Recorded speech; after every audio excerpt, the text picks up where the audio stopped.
Hi there, everyone. It's Robin Moser, Anna Terranova, and Victoria Butko, and we're here today for the Tipsy Realtor. Hello, everybody. Okay. So nervous all the time. Yes, it's if you haven't noticed, it was 3 of us now. Yeah, so Victoria, I am back. She has just joined our team about 2-3 weeks ago now. Yeah. So we got 3 Tipsy Realtors coming to you almost every Wednesday. Sometimes it's gonna be 2 of us, but every Wednesday we are doing a live show. And we're talking about cocktails and real estate. And am I the only one that thinks it's funny that it's a blonde, a brunette, and a redhead? No, I'm sure everybody made that joke already. So, especially after now that you mentioned that. I know, right? So today we're going to teach you how to make Black Manhattans, and we're going to talk about how to deal with the loss of a loved one in real estate. And it can be quite a complex process. So it's important that, as horrible as it is that you're overwhelmed with the loss of your loved one, that you kind of start thinking about what you have to do with real estate, because mortgages have to be paid if there's a mortgage, taxes have to be paid, bills have to be paid, and the last thing you want to see is everything get really more complicated because that kind of stuff started happening and you didn't realize what you had to think about. And unfortunately, we actually do have to think about this kind of stuff for people more often than we'd like. Yeah, and I think a lot of people just uncomfortable with the whole idea of death, getting ready to die, pass away, right? And so it hasn't been talked so much, so that's why we are bringing up this particular topic, and just want to make sure you guys are aware of this. Absolutely. Yeah. Let's start with the fun part first. The fun part, absolutely. And then I'm going to tell my other not so fun part. Oh, okay. All right. Let's save that with for the cocktail. All right. So here we are. We're going to do 2 ounces of rye. Again, just because Christmas is coming up, I totally got to plug Fifth and Vermouth. Oh, yeah. So I have lots of cocktailware, and I love their stuff. Thank you, 15 Vermouth. You guys, it's a local company. They specialize in barware, and that's the barware we're using. And they do have different colors. So besides the rose gold or whatever, they have kind of a yellow gold. They have silver, black, kind of like a bullet, like gunmetal color, really cool. So, and we also are using local rye producer, which we always love to promote the Minhas family. And the Minhas has a Chinook rye that's great, 80 proof for making cocktails. There you go. And then this actually, so I have to give a plug out to a restaurant called Franco's, because I ran to Sellers today on the way, and a nice guy that works there was actually told me that this was a really good Amaro, because I had to run and grab some because I was out. Okay, excellent. So I'm looking forward to try that. Yeah, now I'm really tempted. I really want to go to Franco's restaurant. So what we're doing? We have 2 ounces of rye whiskey. And then 1 ounce of Amaro. And then we have our orange bitters and the Ascotoga bitters into a chilled shaker with ice. And we're going to see. It sounds really strong. I don't know. It's like I need to work this out, once we're shaking it. You have to come up with your shaky that. And then we strain it into our coupe glass. We already have ours. Yeah. Thank you. And of course, because we all know that I drip all the time. Billy Talker? Billy Talker. Thank you, Stephanie. She says we look lovely today, but I'm sure she's just talking about me mostly. Oh, she's your friend. Okay. But thank you so much for watching and supporting the show. So there you go. Cheers. Okay.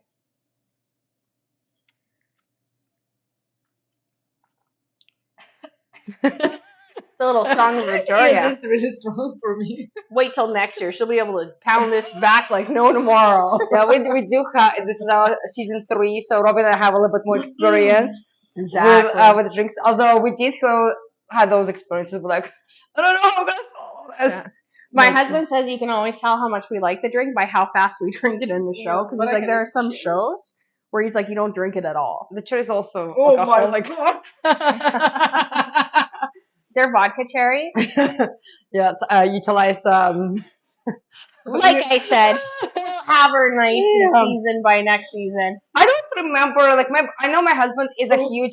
It's Manhattan, right? This is a Black Manhattan. Black Manhattan. I know my husband is huge Manhattan guy. Yeah. I didn't have enough experience. I'm sure I had it one before.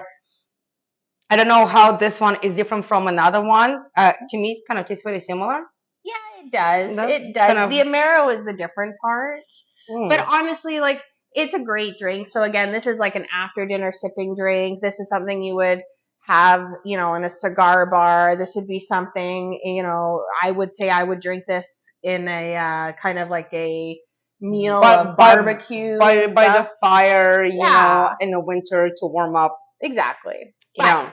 now let's talk about the sad subject of what to do with real estate when you have a loss of a loved one and they have a house. Now, the big thing is when a loved one dies, there's a lot of different ways that people can own a house, and that really will affect how you have to deal with that house depending on how the ownership is written on title. So we're going to start talking about if there's more than one name on title.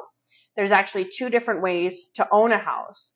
And one way is to have the name on title and have it as joint tenants. And joint tenants means that everyone on title has equal rights and equal ownership to the property and that they're owning it jointly. It's the most common way to own the house. It is. So Yeah. if one person died, this portion of the real estate goes to The another other owner. person. Yes. Automatically. Now, Usually husband and wife, when they buy a house together, you guys actually in a joint tenancy. So just an example to relate to. Now, the one thing is that I always tell my parents and anyone with aging parents is it's not a horrible idea for estate planning is to actually put your kid's name on title so it can avoid them with things like probate. So if you do have aging parents, it might not be a horrible idea to have the kids put their name on title so that if something happens that the house can transition very easily to your children instead of having to go through probate and stuff like that. Now, the other way is tenancy in common. Tenancy in common is where you can actually own different amounts of the house. Portion, yeah. So if you're tenants in common, one person can actually own 40% and the other person can own 60% or 30% or whatever. You can make the split whatever you want. You can even make it 50. As many people as you want. Absolutely. Now, with that is what ends up happening is if the person passes away and there are multiple names on title in tenancy in common, their portion will actually go to their estate because their portion is solely to them and does not automatically get distributed to the person who's still on title. So that's something to think about. Let's give an example what common tenancy could be. Basically, let's say you are three best friends who decide to buy a vacation property together, and you all got, let's say, 30%. Yeah, like you know, split it equally. Let's say split equally, and one of them passes away. So that's what the situation. That portion will go towards that friend's estate.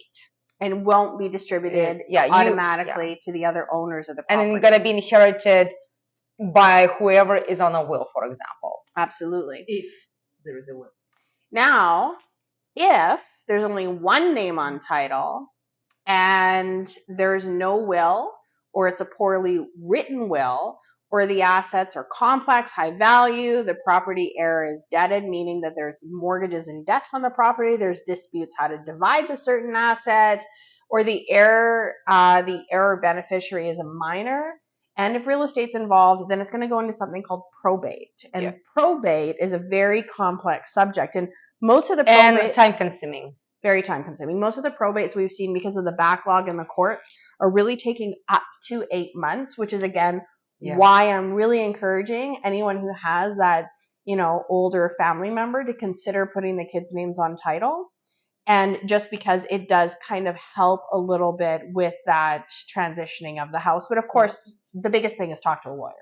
Yeah, and why is it important? Because for 8 months that the probate hasn't been approved by the court, you cannot sell any real estate or divide any assets that have been left for you. And if there is a debt, the debt has to continue being paid. Like a mortgage on the house, for example, property tax and such. And the probate application has a fee as well. And lawyers have a fee, but it's not even that. You're maintaining utilities, so there's a cost for 8 months, which will come out of the estate. But if the estate doesn't have a ton of money, then that's not really a fun way to spend money.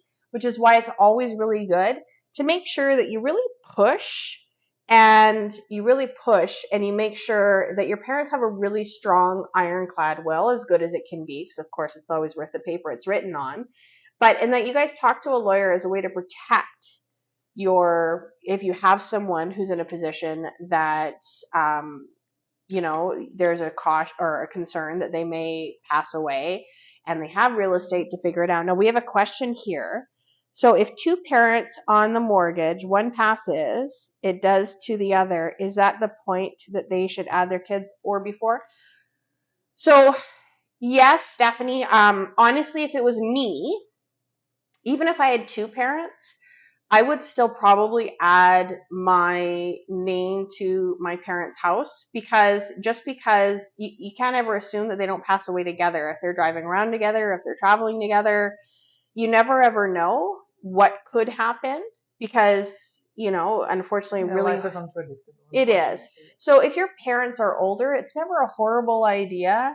Sorry, I'm just thinking of something my husband would say right now, which is horrible, and I don't want Let's to not repeat say that. it. I'm not repeating it. He has a horrible. That's a live show. Yeah, he has a horrible sense of humor. But no, honestly, I would just do it at any age, even with two parents, because it's never a bad idea to be extra cautious. Yeah. But I'm also a super planner,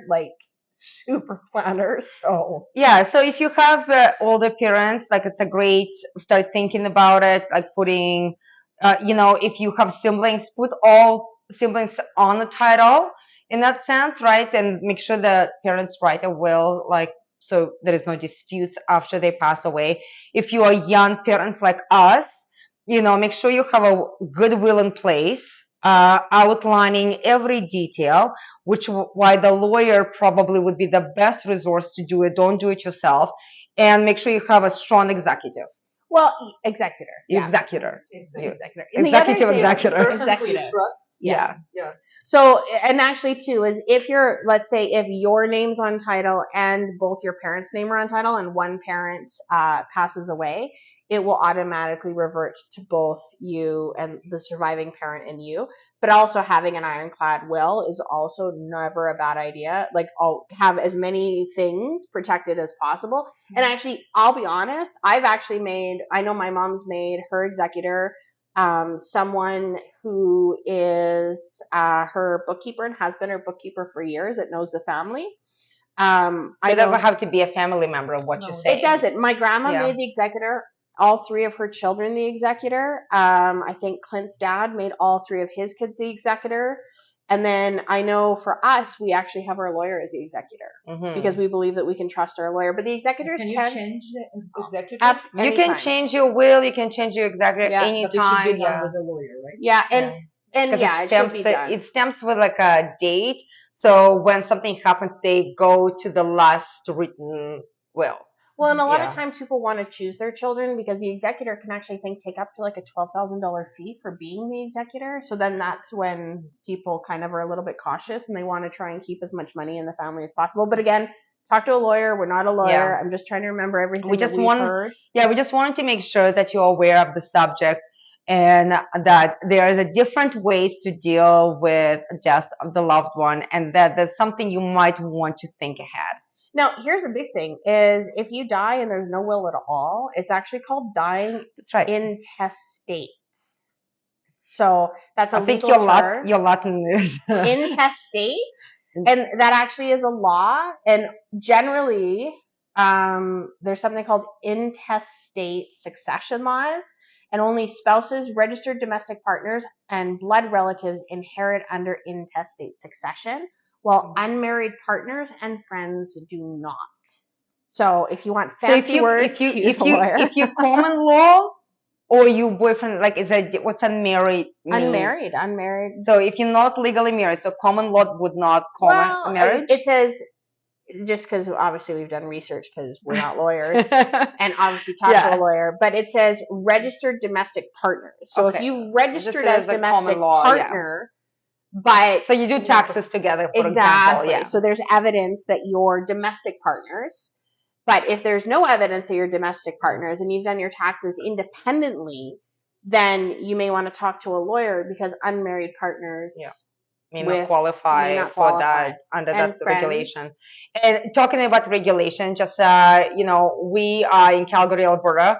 This is kind of based on our local information. So if you are of different province or even counties, they do have different regulations. Make sure you check on how it's done from where you're living.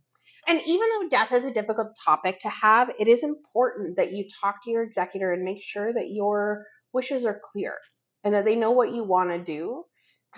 Sorry, I was thinking of my husband again. Oh my God. Weird things that I've been requested to do upon his death. I know. This is maybe a different show. We need to have Clint on the show one day just so everyone understands why I keep laughing. My husband's been on the show. I think it would be good if your husband. Actually, he did make an appearance once. He did once when we were like in the Costa Rica. season 1, yeah. But he was all like quiet and stuff, and he didn't like. He was more like a background dancer. I know. He didn't let the real Clint out. The real Clint out says horrible. I think this drink is going like sideways. Exactly. But anyway, make sure your will is well written. And honestly, the moment you have anything that's an asset, you should have a will. So the moment you buy a house, you should have a will. If you have also like money invested into something, if you have RSVPs, if you buy business, if you buy any commercial real estate, any changes to assets in your monetary gains, you need to make sure you actually change your will. And children. They are an asset too. So the moment you have children, you should get a will. Really? An asset? They're like an expense. They're an asset, a long-term investment asset. That's right. The return is at the end. Hopefully. You don't know when the end is. Yeah.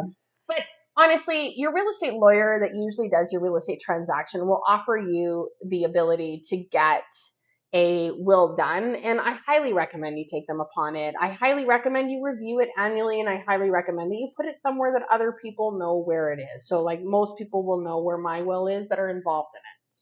Absolutely. All right. Now, thank you. Yeah, prizes. So we have this week, next week, and that's it. And then we're going into December festive topics. So I am just shocked how fast this year has gone. I watched 3 Christmas movies yesterday. Where's our mustache? You said that it's going to be mustache. I don't know. Mine's not growing in well. So we try to support November and November Awareness Month. So we've been growing our beards and mustache. I don't know. It's showing. Maybe you got a closer look there, but it's coming next row. So on our prize for November, which has been provided by our wonderful brokerage Remax Realty Professionals, we have 2 mugs from Moscow Mules from 5th and Vermouth. Again, our favorite local bar where people highly recommend it for Christmas. And who doesn't like a fast pizza? I make mine gluten-free. I sprinkle some truffle oil on it, put some basil on it. That's how my daughter likes it. I made mine with extra gluten, so I can make up for her loss of gluten. Yeah, that's why the world just balances each other out. Actually, I did bring her gluten-free muffins. Yes, thank you. I can't wait to try them. And then I brought her glutinous muffins, and I put the extra gluten in her muffins. So this prize could be yours. We'll have a first show in December. We'll reveal the winner for this wonderful prize.